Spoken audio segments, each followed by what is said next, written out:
और चलिए अब आपको सीधा लिए चलेंगे न्यूज रूम, जहां पर मेरी सहयोगी आयुषी मौजूद है, जो कि 60 सेकंड में आपको खबरें दिखाएंगी। बिल्कुल, देखिए, इस साल के अंत में 5 राज्यों में विधानसभा चुनाव होने हैं, जिसके लिए तमाम जो पार्टियां हैं वो तैयारियों में लगी है। बीजेपी की बात की जाए तो लगातार बैठकों का दौर जारी है और इसके लिए अमित शाह और बीजेपी अध्यक्ष जेपी नड्डा लगातार बैठक कर रहे हैं। क्या कुछ मंथन किया जा रहा है, इस रिपोर्ट में देखिए। 4 राज्यों में होने वाले विधानसभा चुनावों में अब गिने चुने दिन ही बचे हैं। ऐसे में बीजेपी आलाकमान ने चुनावी राज्यों के महासचिवों और चुनावी प्रभारियों को साफ साफ संकेत दिए हैं कि जीत हर हाल में जरूरी है। दिल्ली में बीजेपी के राष्ट्रीय अध्यक्ष जेपी नड्डा ने महासचिवों और चुनावी राज्यों के प्रभारियों के साथ बैठक की है। इस दौरान जेपी नड्डा के सामने चुनावी राज्यों के प्रभारियों ने प्रेजेंटेशन भी दिए। यही नहीं, राज्यवार चुनावी तैयारियों पर मंथन भी हुआ है और पीएम मोदी की रैलियों की समीक्षा भी की गई है। सभी महासचिवों को प्रधानमंत्री के कार्यक्रमों से संबंधित योजना बनाकर 1 सप्ताह के अंदर केंद्रीय ऑफिस को सौंपने को कहा गया है। बैठक के दौरान सबसे पहले मध्य प्रदेश, फिर राजस्थान, छत्तीसगढ़ और मध्य प्रदेश और तेलंगाना की समीक्षा की गई है। इधर राजस्थान को लेकर आज बीजेपी कोर ग्रुप की एक बैठक होनी है। गृह मंत्री अमित शाह और जेपी नड्डा बैठक में शामिल होंगे। माना जा रहा है कि पहली लिस्ट में जो नाम फाइनल हुए हैं उन पर अंतिम मुहर लगेगी। फिर 1 या 2 अक्टूबर को नामों का ऐलान हो सकता है। मध्य प्रदेश की राजनीति से जुड़ी बड़ी खबर आ रही है। बीजेपी नेता यशोधरा राजे सिंधिया चुनाव नहीं लड़ेंगे। क्यों? रिपोर्ट में देखिए। जैसे जैसे एमपी में विधानसभा चुनाव नजदीक आ रहे हैं, वैसे ही बीजेपी आलाकमान के निर्णय से पार्टी के कार्यकर्ताओं में असमंजस की स्थिति पैदा हो रही है। तो वहीं एमपी की कैबिनेट मंत्री यशोधरा राजे सिंधिया ने चुनाव न लड़ने की इच्छा जाहिर करके खलबली मचा दी है। यशोधरा राजे के चुनाव न लड़ने की पुष्टि एमपी बीजेपी के प्रदेश अध्यक्ष वीडी शर्मा ने की है। वीडी शर्मा ने स्वास्थ्य संबंधी कारणों का हवाला देकर चुनाव न लड़ने की वजह बताई है। कोरोना से वो चौथी बार प्रभावित हुई। उन्होंने व्यक्तिगत मिलकर के मुझे भी कहा, हेल्थ इश्यूज के कारण चाहती हूँ कि इस बार का चुनाव में न लड़ूं।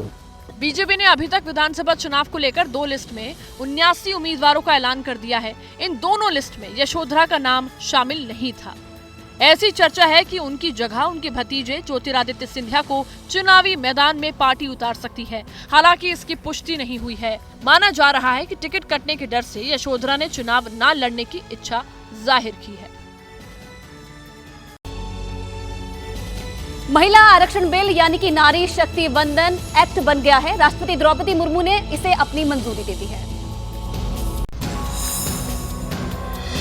महिला आरक्षण बिल यानी कि नारी शक्ति वंदन अधिनियम को राष्ट्रपति द्रौपदी मुर्मू ने शुक्रवार को अपनी मंजूरी दे दी है। इस बिल के तहत लोकसभा और राज्य विधानसभाओं में महिलाओं को 33% आरक्षण देने का प्रावधान है। अब लोकसभा की 543 सीटों में से 181 सीटें महिलाओं के लिए आरक्षित होंगी।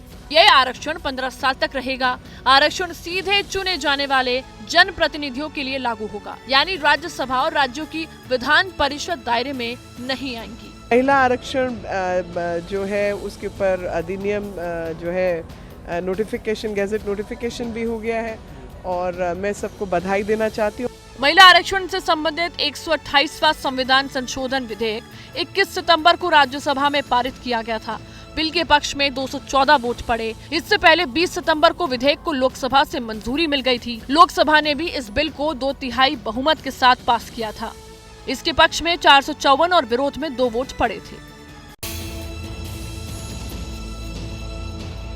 महाराष्ट्र के नंदुरबार को जलाने की कोशिश की गई है। पूरा मामला क्या है, इस रिपोर्ट में देखिए। बाजारों में पथराव, सन्नाटा, सड़कों पर बिखरे पत्थर, इलाके में तनाव का माहौल है और शहर में पुलिस का पहरा। ये तस्वीरें महाराष्ट्र के नंदुरबार जिले की है, जहां ईद उल मिलाद के जुलूस के दौरान 2 समुदाय में हिंसक झड़प हो गई। बताया जा रहा है कि नंदुरबार के शहादा में धार्मिक जुलूस के दौरान आपत्तिजनक नारे लगाए जाने के बाद बवाल हो गया। दूसरे समुदाय के लोगों पर पथराव शुरू कर दिया। इस दौरान जुलूस में शामिल उपद्रवियों ने पथराव और तोड़फोड़ भी की। घटना के बाद 2 समुदाय के लोग आमने सामने आ गए। मौके पर पहुंची पुलिस ने बामुश्किल हिंसक भीड़ को तितर-बितर किया। भीड़ ने पुलिस फोर्स पर भी पथराव किया। इस पूरी हिंसक झड़प में कई लोग के घायल होने की खबर भी सामने आई। घायलों में कई पुलिसकर्मी भी शामिल हैं। पुलिस ने मौके से कई लोगों को हिरासत में ले लिया है। हिंसक झड़प से कई गाड़ी और कई घरों को नुकसान पहुंचा है। हिंसा के बाद शहर में तनाव का माहौल देखते हुए चप्पे चप्पे पर पुलिस की तैनाती की गई है। साथ ही सोशल मीडिया पर अफवाह फैलाने वालों पर कड़ी नजर रखी जा रही है।